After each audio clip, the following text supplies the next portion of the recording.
بسم الله الرحمن الرحيم. اللهم صل وسلم عليك يا حبيبي يا رسول الله. ازيكم عاملين ايه؟ وحشتوني كتير قوي، بحبكم في الله. النهارده الفيديو بتاعنا مختلف، زي ما انتم شايفين كده عاملين ايس كريم طبيعي 100%، حلو جدا لحر الصيف، هيرطب علينا. احنا بنشتريه من بره غالي جدا، ده مش هيكلفكم حاجه، بمكونات موجوده في البيت هنعمل احلى ايس كريم هتاكلوه. طعمه بجد يجنن وحلو قوي، احلى من الشركات مليون مره. زي ما انتم شايفين كده قوامه ورهيب جدا. معايا اناناسة او الكمية اللي انت تفضليها وتحبيها، هقشرها حلو وهخرطها واحطها في الفريزر لغاية ما تتجمد، وهضربها بالشكل اللي انتوا شايفينه دوت، بالهاند بلندر، بالخلاط، بالكبة، باللي متوفر عندك. هضربها حلو قوي لغاية ما يبقى قوامها ناعم وكريمي معايا زي ما انتوا شايفين كده. هنزل عليها بأقل من نص كوباية من الحليب، وهنزل عليها بمعلقتين سكر بودر. اللي حابب يحط سكر عادي براحته، واللي مش حابب ممكن يستبدل السكر البودر بمعلقة عسل نحل، هتبقى حلوة جدا. وهنزل عليهم بمعلقتين بودرة كريم شانتيه، بودرة كريم شانتيه خام.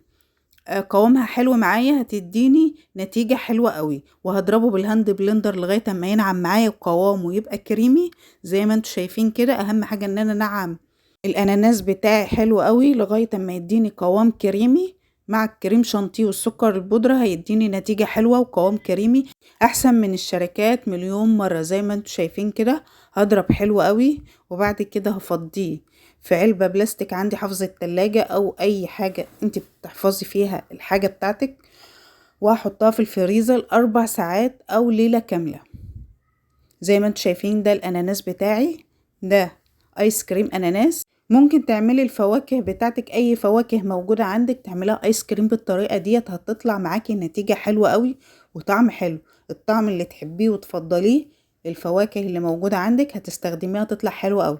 انا معايا موز حوالي 5 6 صوابع كده، قطعتهم دواير وحطيتهم في الفريزر يتجمدوا وضربتهم.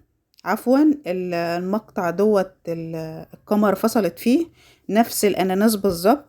ضربته لما بقى كريمي، نزلت عليه بمعلقتين من السكر ومعلقتين من بودرة كريم شانتيه ونص كوباية من الحليب، اقل من نص كوباية من الحليب، عشان ما يبقاش القوام معايا سايب قوي، ما يتجمدش، ياخد وقت زي ما انتوا شايفين كده.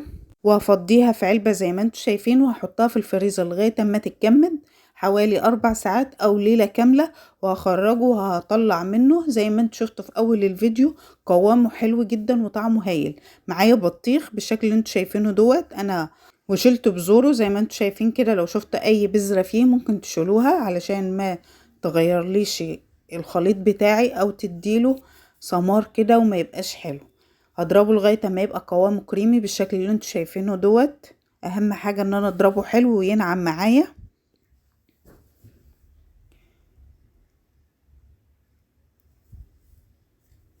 وهنزل عليه بأقل من نص كوباية من الحليب زي ما انتوا شايفين كده.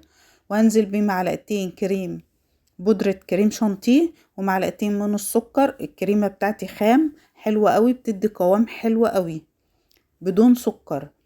هضربها حلوة قوي لغاية ما يبقى قوامها كريمي زي ما انتوا شايفين كده. اهم حاجة مقاديري اخلطها ببعضها حلوة قوي لغاية اما يبقى قوامها معايا حلو وكريمي. ومعايا معلقة كده الم جوانب الطبق او البولة بتاعتي علشان كل حاجة تختلط وتتمزج مع بعضها حلو. وهنزلهم في علبة او حفظ التلاجة واحطهم في الفريزر